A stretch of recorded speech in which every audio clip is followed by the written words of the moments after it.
Темата за вечерва е експерт во решавање на кризите. Ке зборуваме за Исус Христос. Човек или Богот човек кој бил на ова земја и кој денеска е подготвен да ни помогне во сите наши кризи во кои ќе се најдеме. Постојат разни книги, браќи и сестри, кои што дават информации, совети како да направиш нешто, како да решиш некој проблем. Порано, знаете, имаше едни книги "Уради сам" или "Направи сам". Значи ти дават упатства, земи шрafцигер, земи овој алат, па вака направи, па нака и така да направиш столица, например, или некој стол, или да поправиш некој прекидач. Значи едноставно ти дават совети како да си помогнеш. Меѓутоа, ние вечерва ќе зборуваме за еден експерт кој е подготвен во решавање на нашите кризи на ова земја со кој ние денеска се среќаваме. На почетокот да го споменеме овој господин Еди или Едие Рицкенбакер. Кој бил тој човек? Не го познаваме, но историјата го забележала како пилот во Втората светска војна. Неговиот авион, кој бил подигнат горе, бил погоден и паднал со огромна брзина кон површината на океанот, Пацифистичкиот океан. Тој не бил сам во авионот. Внатре имало негови уште 7 другари. Значи, биле горе на задача, од непријателскиот оган бил погоден и почнал да паѓа кон морето, кон океанот. Немале многу време за размислување. Морале да скокнат од авионот со падобран и активирале еден чамец кој го имале и тој паднал доле на водата. Кога отпливале малку подалеку од авионот кај што паднал, се слушнала експлозија. Значи, авионот едноставно експлодирал. Така овие осумина се нашле во чамец за спасување. Немале вода, немале храна. Единствено имале една мала справа, еден мал апарат кој им помагал да прават вода, односно ова морската вода да ја прочистуват и да биде питка вода за пиење. Но гладувале, немале храна. После 7-миот ден, толку и биле во некоја агонија, чувство на песимизам дека ќе умраат. Ги пребарувале џеповите во тој чамец и пронашле, интересно, внатре една мала книга. Што пронашле? Библија. Пронашле Свето писмо. Мала книга во еден од џеповите во чамецот. И почнале секој утро да го читат тоа писмо, односно Библијата. Бидејќи Еди бил пилот и капетан на таа мала група, бил главен, предложил нешто. Рекол вака: "Пуштете ме да разговарам со Бога", рекол Еди. И еве неговата молитва. Тој едно утро упатил молитва во име на сите негови другари и рекол: "Боже, те молам, испрати ни помош. Не знам каква би била помошта, но едноставно те молам, Боже, спаси ги нашите животи." После таа молитва сите заспале, задремале во чамецот. Не сакале да ја трошат енергијата. Знаете, кога човек гледа, кога се мрди, кога се движи, троши енергија, а тие биле гладни, немале храна и затоа времето го поминувале претежно во спиење. Едноставно мирувале. Еди понатаму во својот извештај, во својот дневник запишал. Вели: "Пред да заспиеме, после молитвата почувствував некој да ме допре на рамото. Како нешто да се спушти, вели, на крајот од моето рамо." Тој приметил, искривајќи го едното око, дека се тука слетал гулаб, односно галеб. Го гледате овде галебот на сликава. Нема многу време за размислување, во прашање биле секунди. Вели, додека галебот стоеше на рамото и јас молневито го фатив. И тоа беше извор на храна. Го фатил галебот, го убиле и сите делови од телото на ова птица било искористено за храна. А она што не се јадело, како тие мали коски, Еди и неговите другари ги искористиле за да фаќаат риби од океанот. И тоа било едноставно средство или храна што за да преживеат. 24 дена тие биле на тој чамец.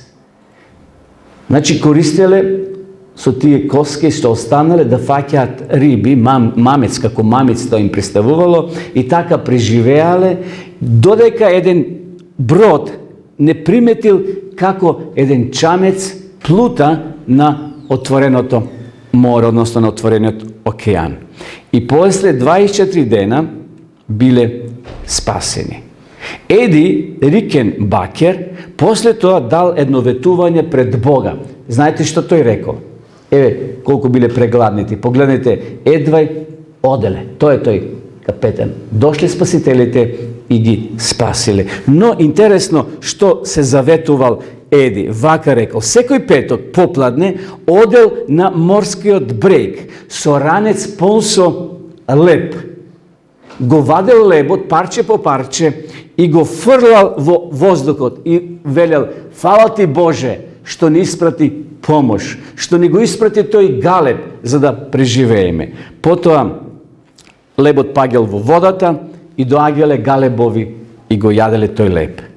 И еве што кажал: сакам да му заблагодарам на Бога што ги спаси нашите животи и сакам да одадам почитување на сите галебови, зашто еден нивни представник ни го спаси животот.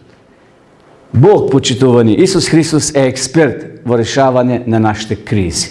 Понекогаш може доаѓаме до зид и не знаеме како да се решат тие проблеми, но гледате, Бог го испратил тој галеб да застане на рамото на Еди и тој да го фати за да преживеат. Бог има 1000 решенија кај што ние не гледаме ниту едно. Еве што вели Библијата: оној кој не го поштеди ни собствениот син, туку го предаде за сите нас, како не ќе ни подари се друго со него. Овој настан, што го пред малце слушнавме, не потикнува и нас да му бидеме благодарни на Бога. Секој човечко срце треба да му благодари на Бога што тој нас навистина спасил. Исус е испратен од небото како представник на Бога за да го даде својот живот за сите нас, вели апостол Павле. Како што овој господин Еди дошол на брегот и фрлил леб во водата за да се заблагодари на тие галебови што нивен еден представник дошол на рамото, слетал на рамото на Еди и тие благодарение на него, на тој галеб преживеале. Ние вечера ќе зборуваме за тоа што се случило пред 2000 повеќе години. Бог, кога го испратил својот син Исус Христос, дошол на оваа земја. Ова слика не подсетува на Израел, на Иерусалим. Главните збиднувања, главните случувања кои се запишани токму во Новиот Завет. Исус е веќе при крај на тие 3,5 години. Полека тој се приготува за оној последен чекор, за последната чаша да ја испие, како што вели таму во Новиот Завет. Исус требало да испие чашата до дно, не половина. Тој се приготувал и тука Исус често боравел во Иерусалим. Исус им рекол на учениците да му најдат просторија, да му најдат место кај што ќе направи еден нов чин, нов обред. Овде го гледаме обредот на понизноста, кога Исус ги повикал 12-те горди апостоли. Никој не сакал да се понизи, никој не сакал да ја свитка својата кичма, што би се рекол, за да му ги опере нозите на својот пријател, на својот колега. И затоа Исус едноставно на еден символичен начин сакал да им покаже во последната вечера и она вечера на понизноста, навистина каков символ. Едноставно учениците то не го разбирале, а потоа кога се завршила ова свеченост, Исус им вели: ајде со мене, ќе ве поведам во Гецеманската градина. Јас не сум бил во Гецеманската градина или Маслиновата гора, но тие што биле вела дека кога таму ќе се најде човек, се чувствува така мирно, така пријатно, како да е во непосредна близина со Бога. И затоа Исус често пати, почитувани, одел во таа градина. Тука тој го наоѓал мирот, тука тој акумулирал сила за секојдневните борби кои ги имал. Едноставно Исус ги повел учениците таму во Маслиновата градина. Пред неколку години беше снимен филмот Страдањето на Исуса Христа. Верам, вие помладите, па и сите други, може би сте слушнали или сте го гледали тој филм. Значи, тоа се последните часови од Исусовиот живот на оваа земја. Филмот го режира Мел Гибсон. А снимателот на овој филм беше човекот од Австралија, што сега ќе го видиме. Тоа е човекот Кен Данкан, режисер кој учествувал во снимањето на овој филм. Зошто го спомнувам сега овој режисер и односно овој снимател? Овој снимател дал интервју и го рекол следново: ќе ви открем една тајна. Мел Гибсон не е само одличен режисер, туку и одличен глумец. А новинарот го прашува: а што направил Мел Гибсон, освен што го режирал филмот? Не вели, тоа не е тајна. Меѓутоа, тајна е што тој се појавил во филмот. Значи, самиот режисер се појавил во филмот, но не директно со лице, само неговата рака се појавувала. Тој има две учества во филмот. Првото учество е ова слика, кога жената, која имала проблеми со моралноста, била донесена од страна на фарисеите да биде осудена пред Исус. Сеќавате на таа сцена. Ова рака е Исусовата, меѓутоа во филмот е раката на Мел Гибсон. Сакал да почувствува што значи кога на некој му даваш милост, кога на некој му даваш благослов. И уште една сцена, подосна ќе видиме раците, кога шајките биле пробиени низ раците на Исуса Христа. Тие раци се не на некој друг глумец, туку единствено на режисерот Мел Гибсон. Тоа го кажал овој човек, значи овој снимател кој пред малце го спомнавме, Кен Данкан. Тој вели, Мел Гибсон сакал тоа да го почувствува, што значи да бидеш раснат, каква е таа агонија, какво е тоа чувство да ти поминуваат, секако не буквално е раснат Мел Гибсон, меѓутоа на филмот тие сцени се чувствителни. И ова рака, што покажува овде, значи, тој е раката на овој режисер. Исус е всушност, тој во приказнава и дава прошка на жената, вели: оди жено и повеќе не греши.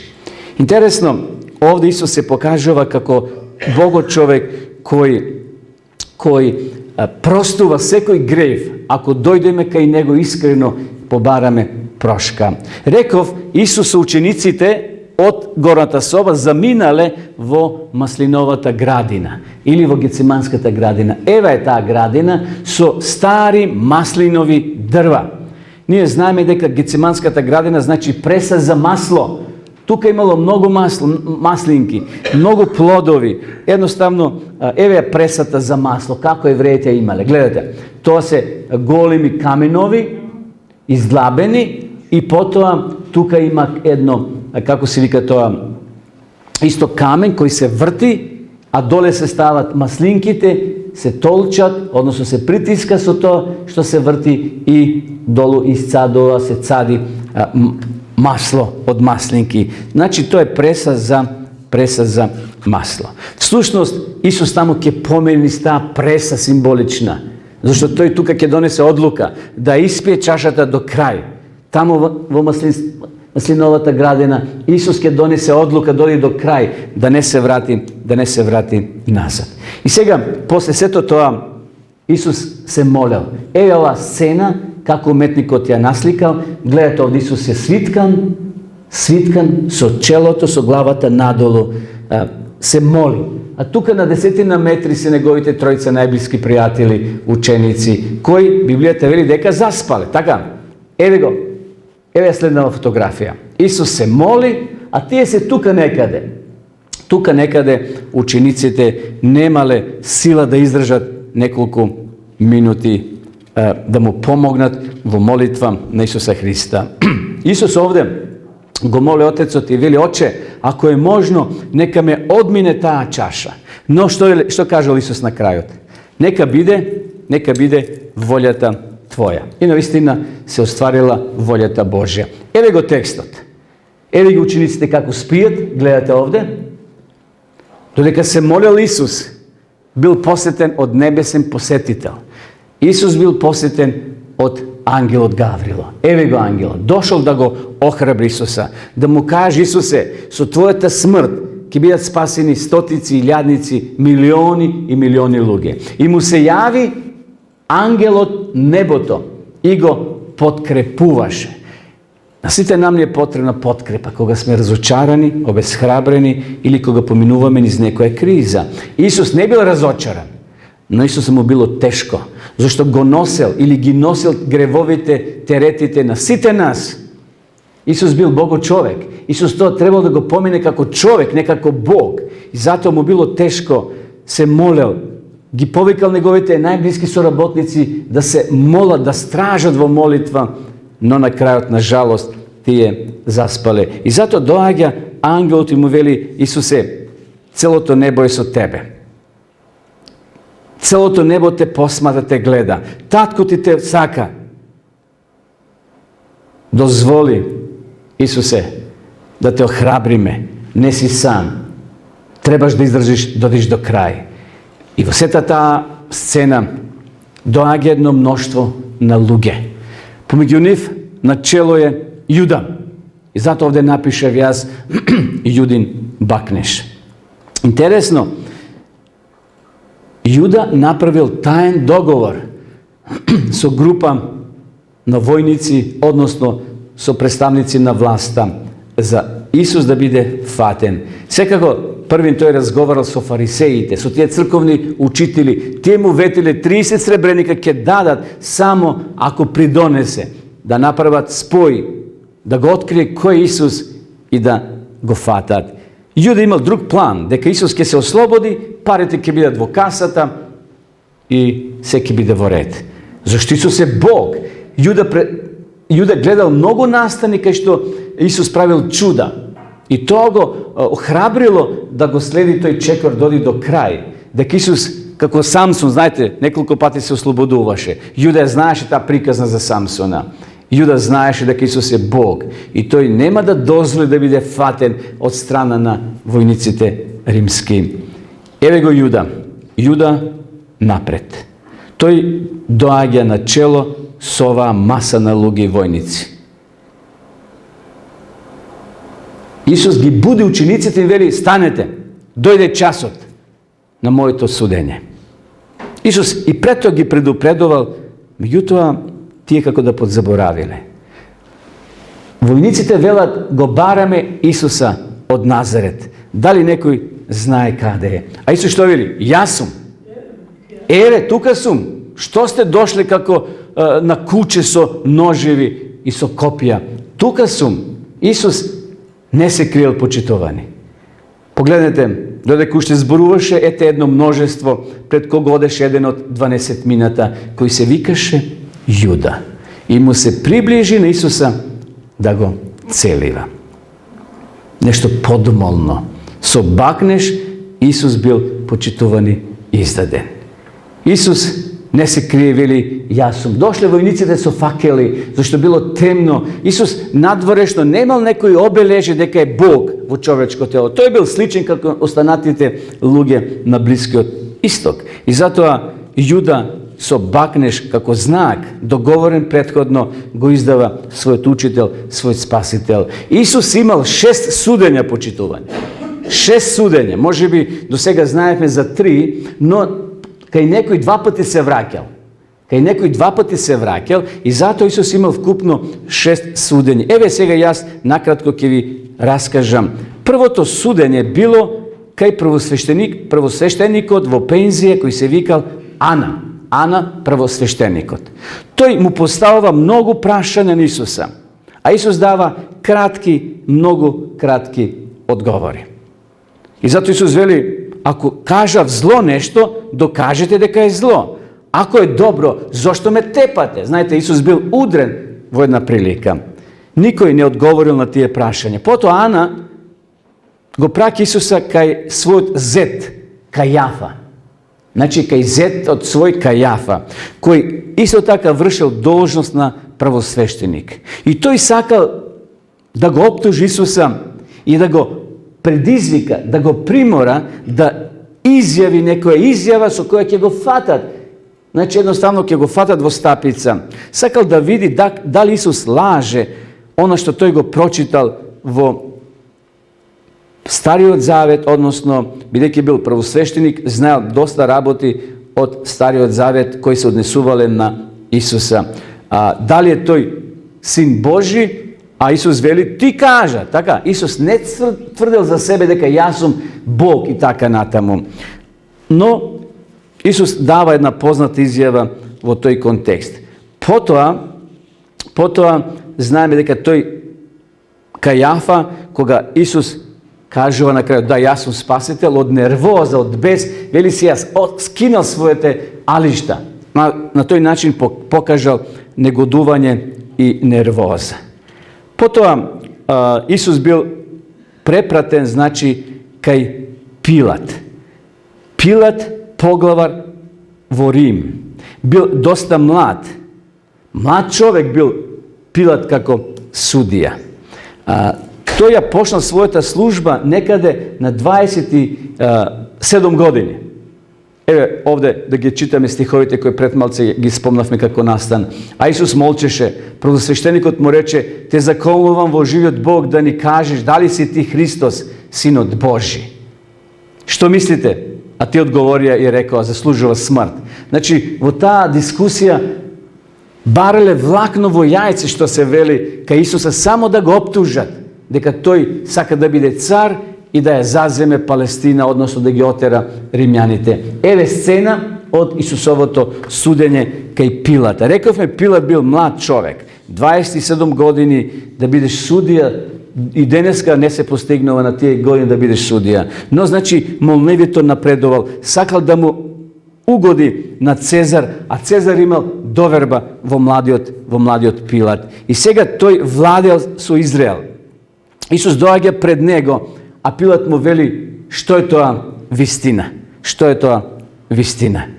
Мислите, Исус не знал што е тоа вистина. Но Исус не сакал да провоцира. Бидејќи Пилат не можел да извлече нешто корисно, повторно сега го праќа кај другиот кој управувал во Палестина, а тоа бил Ирод. Едноставно, да се ослободи, Пилат го праќа Исуса кај Ирода. И Ирод покушал да извлече нешто од Исуса. Ирод бил изнервиран и го враќа повторно назад кај Пилат. Гледате колку веќе судење Исус има. 1, 2, 3, сега сме кај 4-тиот, односно 5-тиот. Пилат повторно поставува прашање кај Исуса со цел да најде дали е виновен или не. На крајот што установил Пилат? Дали има Исус вина? Не. Од каде знаеме? По оној сад што го зел со вода, сеќавате? Ги измил рацете и рекол, јас не наоѓам никаква вина.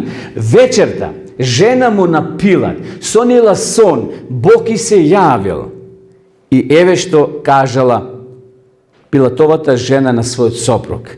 Немој да се мешаш во судот на тој праведник, зашто вечерва во сон многу страдав поради него. Пилат не ја послушал жената.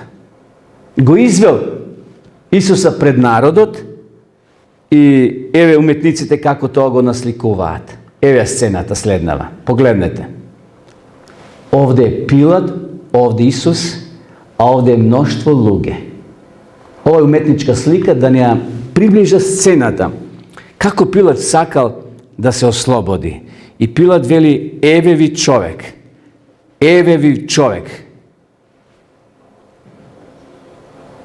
Од другата страна, тој вели, јас не наоѓам никаква вина. Мислејќи дека ќе направи улеснување, го извел од притвор, од затвор и Варава. И рекол, кого да ви ослободам? Варава или Исуса, наречен така и така. Што мислите, за кого се народот одлучил? За Варава. А Варава бил убиец, силеđija, крадец. Со тапија лош човек би рекле. Интересно, сега народот се одлучува за се она што е лошо, за Варава. И велат, расми го Исуса, а пушти ни го Варава. Варава се наоѓал во затворска темница во една тврдина тамо наречена Антониева тврдина. Тој едноставно тука бил затворен. И замислете, Варава седи во својата келија и доаѓа војник и вели сега си слободен. Место тебе ќе умре друг, Исус од Назарет. А народот вика Варава, Варава, пуштете ни го Варава. А Пилат вели, што да направам со овој Исус? А народот вика, пушти ни го Варава, расни го Исуса. Што би ни одговориле, почитувани, да сме се нашли доле во масата луѓе? Дали би гласале за Исуса или би гласале за Варава? Секој пат кога сме непослушни кон Бога, ние гласаме за Варава. Секогаш кога одиме по своје, а не по Божјата волја, ние гласаме за Варава. Секогаш кога паѓаме во зло, во грев, ние гласаме за Варава. Исус ги шири рацете и не повикува да дојдеме кај Него. И еве, како резултат на одлуката, народот што кажал, Исус бил оптужен. И почна да го обвинуваат, велејќи го најдовме овој, како го буни нашиот народ и забранува данок да се дава на Кесарот, а за себе вели дека е Христос цар. Какви извртени вистини. Извртени работи, лагам. Никојаш Исус не се нарекол цар, да се наметнуват. Народот тоа го посакувал. Народот му постелува гранчиња, сеќавате, и го каче на магаре. И му велија, еве го царот јудејски. Народот тоа го сакаше. Исус често пати после секој чудо се повлекуваше на страна, за да не предизвика гнев на римјаните. И сега каква лага народот? Подкрепена со старешините, подкрепено со свештенството. Тие го поттикнале, подбуцнале народот и вели почна да го обвинуваат, овој го буди народот. А знаете за една држава, за една власт што е најголем грев, ако не даваш данок. Ако не плаќаш данок, ќе те затворат. Било која власт. Тоа е светиња за државата. Се ќе направат, се ќе ти попуштат, ама за данокот, ако не го платиш, нема милост. И во тоа време било слично како денес. Знаеле каде да удрат? Каде била најслабата точка кај римската власт? Овој го буни народот да не се плаќа данок на државата. А воопшто не било точно. Знаете, во една прилика Исус што кажал, кога сакале да го обвинат фарисеите, дали да плаќа данок на Кесарот, Исус што зел? Рекол, дајте ми една монета, една пара. И рекол, чиј е овој лик? Па ликот на Цезарот. А свртете од другата страна и рекол, дајте на Бога Божјето, на царот царевото. Значи, Исус го потикнувал народ да биде лојален на власта, тамо кај што живеат. Денеска ние треба да бидеме почитувани лојални на државата, да го плаќаме данокот, да го плаќаме порезот. И се она што треба да го даваме како предонес и на Бога, а и на државата. Исус, Пилат, Варнава. За кого ние ќе гласаме вечерва? Реков, со секој наше самоволие, ние гласаме за Варава. А Варава е синоним за зло, за грев, за беззаконие, за лошотии. Исус е синоним за правда, за милост, за љубов, за чест, почитување, спасение. Пилат е тука. Тој ќе земе вода и ќе ги измие символично своите раце, сакајќи на тој начин да покаже дека тој не е сега виновен, туку ете народот за тоа одлучил. Меѓутоа, дали ние вечерва ќе го презираме Исуса или не, зависи од нас. Народот си ја заслужил својата казна, мислам на евреите. Тие кои гласале за злото, ги пратило злото низ целиот нивни живот. Сакам да ви раскажем една кратка приказна што се случила во Англија. Во Англија живеела една фамилија, едно семејство која била многу богата и сакала на својот син да му пружат домашно образование, добро образование. И затоа изнајмиле еден приватен учител и тој учител го учел детето на сите добри морални работи. Кога детето имало 10 години, учителот рекол, време е сега да отидеме во црква. Значи, етапно како детето растело, учителот му открил се некои тајни, убави работи. И сега имаш 10 години, сега е време да отидеме во црква. Тоа е дел од твоето образование. И така еден ден отишле во црква. Бил Великден, луѓето дошле, била полна салата, дошле, седнале и слушале. Говорникот почнал да најавува. Ке ви зборувам за две работи, проповедникот рекол.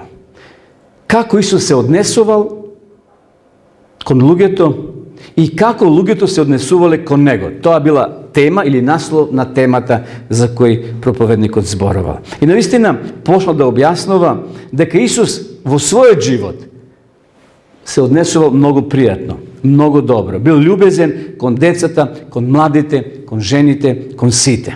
И ова дете никош порано не слушнало за Исуса. Значи, таа посета во црква, овде имаме насликава црква, била прва негова посета во животот и да слушне за Исуса. И тоа му се многу допаднало. Кога говорникот продолжил и рекол дека едноставно Исус е најдобриот човек кој живел на ова планета. Детето толку било воодушевено што едноставно подскокнувало од седишето каде што седа. И затоа тој кажал, ајде да станеме и да му помогнеме на Исуса. Бидејќи проповедникот зборувал во еден момент дека луѓето се однесувале лошо кон Исуса и на крајот го раснале. И така кога проповедникот зборувал, момчето се свртило десно и лево да види како луѓето реагираат на таа проповед од проповедникот. Видел како некои млади кои биле на галеријата горе се смееле. Еден адвокат читал, ја зел Библијата в раце, а позади Библијата читал роман. Некој спиел таму, воопшто луѓето не обракиле внимание на зборовите на проповедникот. А учителот на детето му рекол, момче, седни, биди мирен, знај, ова е само приказна за Исуса. И молчи. На тој начин сакал да го детето да му покаже дека да не биде многу возбуден слушајќи ја приказната за Исуса. Почитувани, дали за нас Исусовиот живот е само една обична приказна? Или тоа е настан кој може да го промени нашиот живот?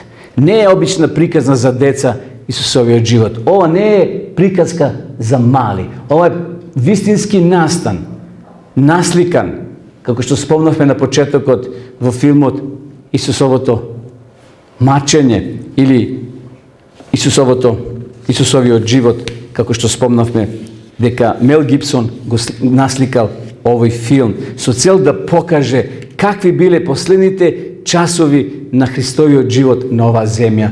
Погледнете овде, тоа се сцени од филмот кој е снимен за Исуса. Како Исус ги поднел, почитувани, тие маки за тебе и за мене. Еве втората сцена во која раката на Мел Гибсон се појава во филмот. Првин, еве тука раката, значи ова е рака, но да го читаме текстот. Бидејќи затоа што и самиот трпеше, кога беше искушуван, може да им помогне на оние кои се искушувани. Значи Исус бил искушуван, поминал ни тој пат и може да ни помогне. И додека бил на крстот, Исус се моли, татко, прости им, зашто не знаат што прават. И еве раката на овој режисер.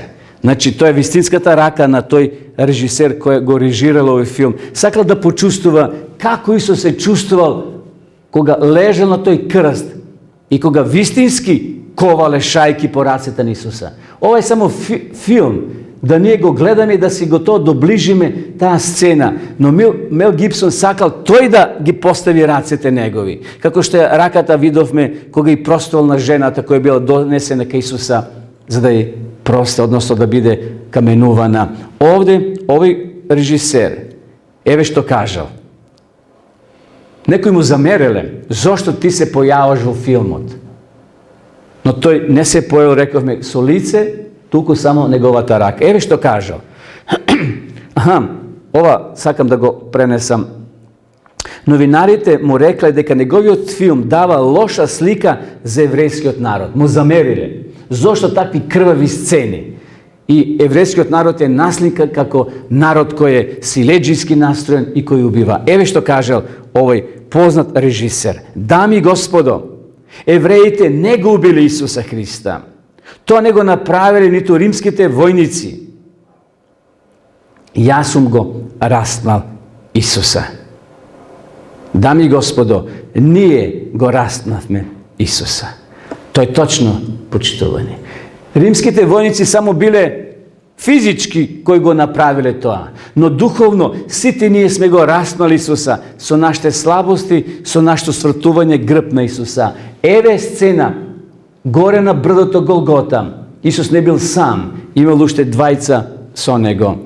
Оној од левата страна пошел да му се исмејува на Исуса. Погледнете како го гледа. А овој се покајал.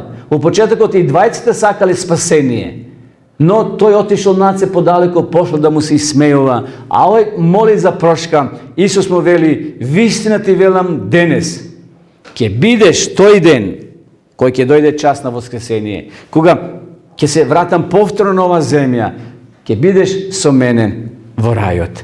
Навистина, Исус, почитувани, иако имал силен притисок, болки големи, тој му ветова спасение. Но Исус, кој е експерт во решавање на кризите, бидејќи вечер за тоа зборуваме, сакал да го реши проблемот и на неговата мајка, која ќе остане сама. Зашто Јосиф е веќе починат.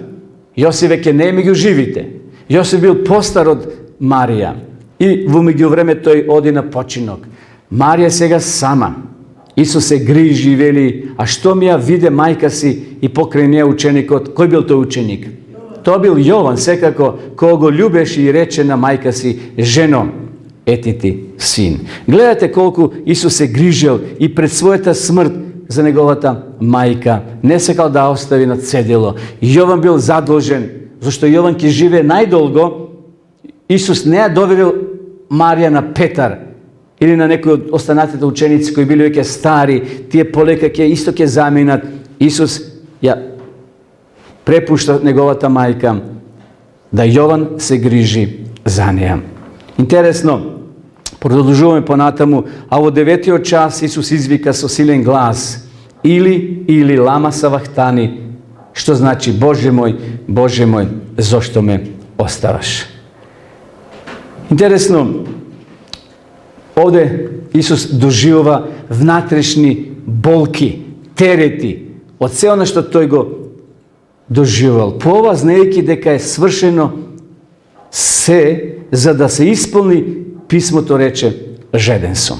Интересно, овде гледаме, Исус почувствувал жед, изгубил доста крв и скоро не спел цела ноќ, цел ден по тие разни судници, бил можеби физички секако уморен. Исус вели: жеден сум. И во филмот на Мел Гибсон едноставно се цитира таму еден текст, сега ќе го прочитаме за кој миг од Стариот Завет. Но на Исуса му дале оцет со цел да малце му се освежи устата. Така да може да кажеме, потоа му дале друг пиелок што Исус го одбил. Исус не сакал да има заматена совест.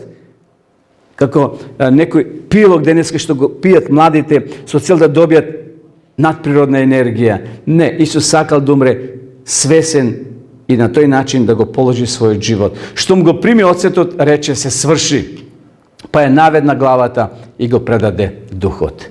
Тогаш Исус извика со силен глас: татко, го предавам својот дух во твоите раце.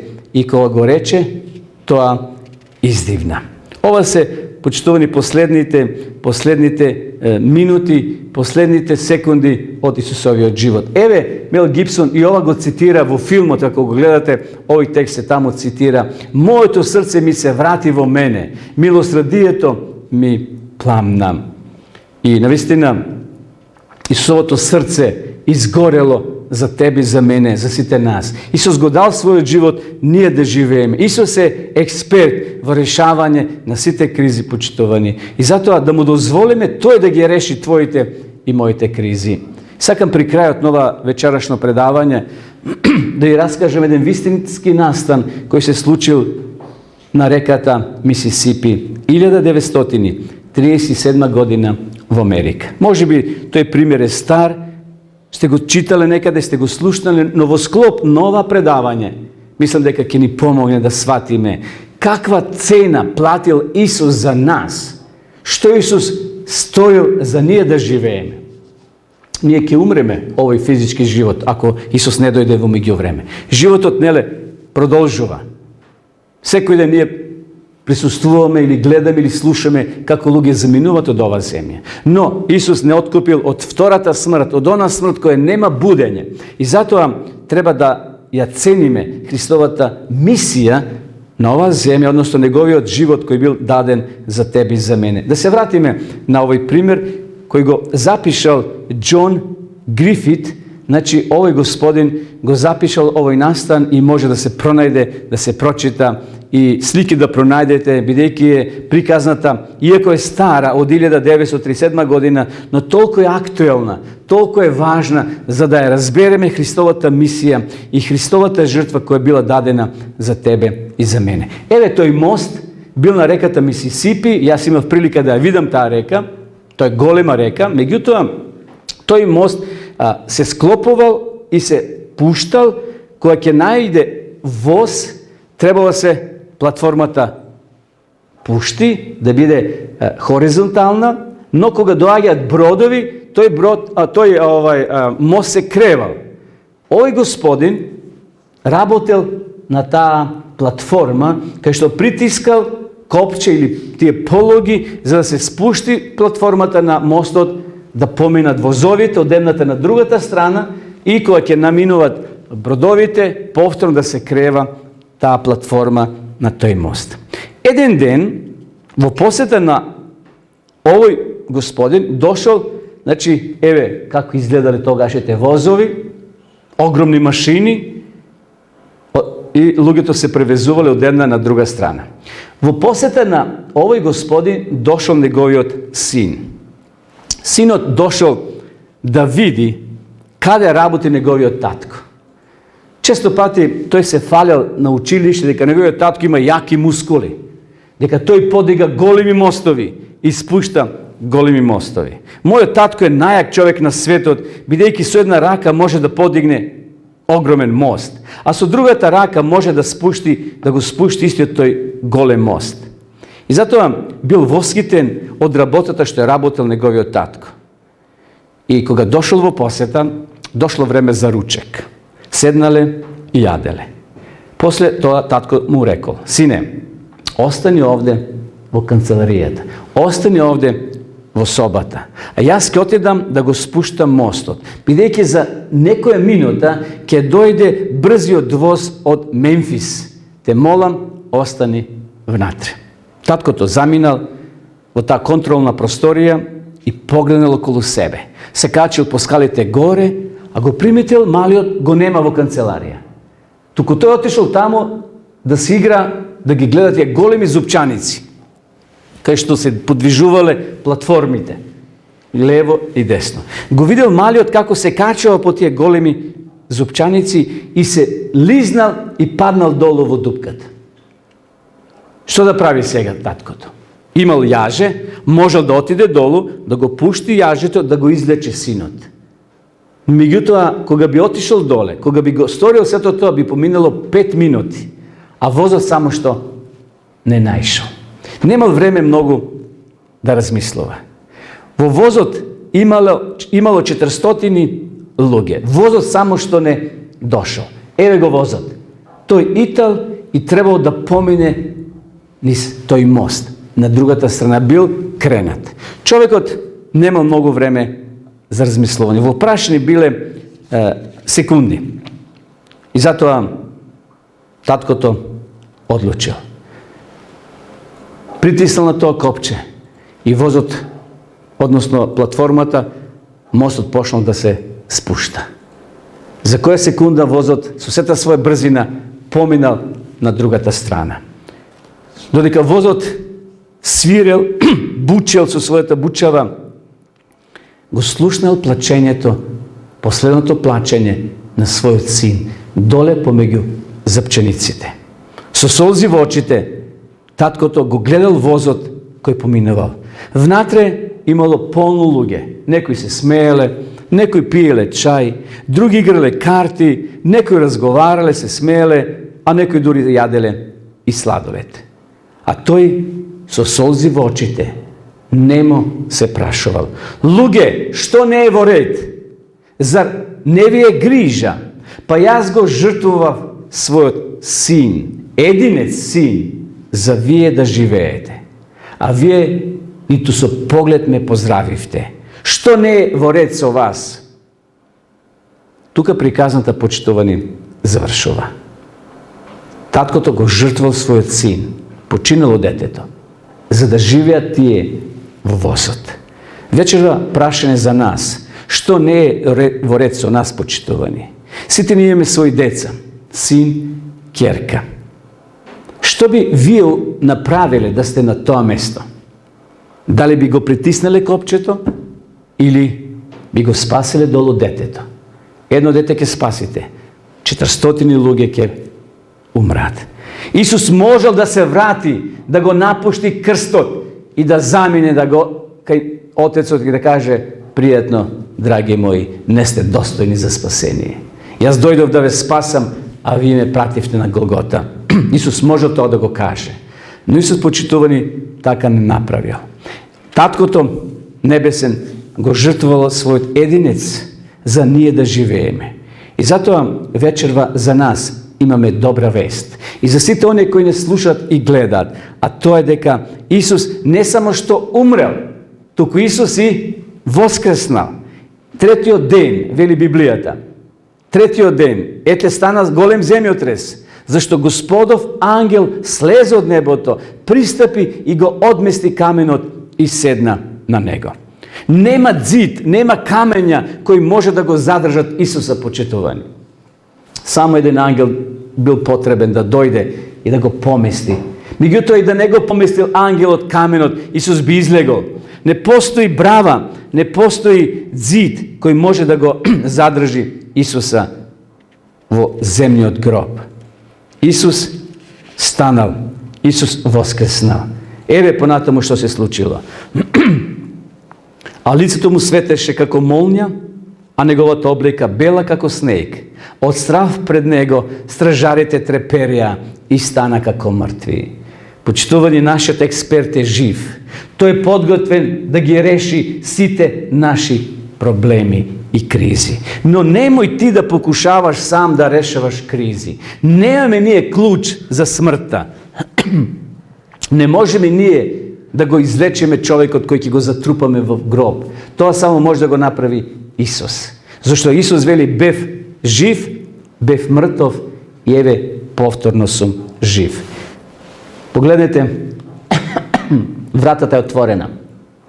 Исус не само што е отворил таа земна врата на гробот, Исус ја отворил и вратата кон небото. Денеска можеме ние слободно, без устручавање, без плашење, да му пристапиме на Бога. Зашто Исус ја отворил вратата. Исуса не може да го задржат римските војници. Иако и печат римски Пилат ставил, никакви печати, римски, македонски или било какви, може да го задржат Исуса во гробот. Не може никој, бидејќи вратата е отворена. Пристапот е отворен. Исус сака денеска да има пристап и до твоето и до моето срце. Исус сака да поминеме сите ние низ таа врата. Ова е вратата на спасението. Ова е вратата на воскресението. Ова е вратата на вечниот живот. Дали ние ќе поминеме, почитувани? Што ќе направиме ние со Исуса? Исуса распнатиот. Марта сакала да го допре Исуса и Марија таму на гробот. Исус и вели: Марто, остави сега тоа. Немој да ме задржаваш. Имам ја уште работа недовршена. А ке ме време за разговор? Исус рекол: треба да се вратам кај Отецот, да дадам извеше дека работата е завршена, планот на спасението е окончан. И навистина Исус бил горе на небото. И повторно се вратил да се појави меѓу учениците. И тогаш тие го допирале. Бидејќи не само Тома што се сомневал, читајте во Новиот Завет, ќе видите дека и другите ученици се сомневале. И тие дали се посомневаа. Тома не бил во таа група во тој момент. И затоа Исус ќе му даде прилика на Тома повторно да се допре до неговите рани. Еден сликар прикажувајќи го Христовото раснување, го насликал и своето лице во ова мрачна страна на сликата. Бидејќи сакал да биде што поблиско до Исуса, но никој да не го види.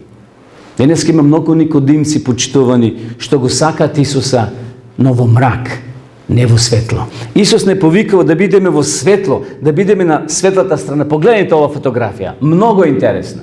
Овде има луѓе накачени на конј кои поминуваат и само така летимично го гледаат настанот. И воопшто не ги тенгира Исусовата жртва. Овој тука шири раце.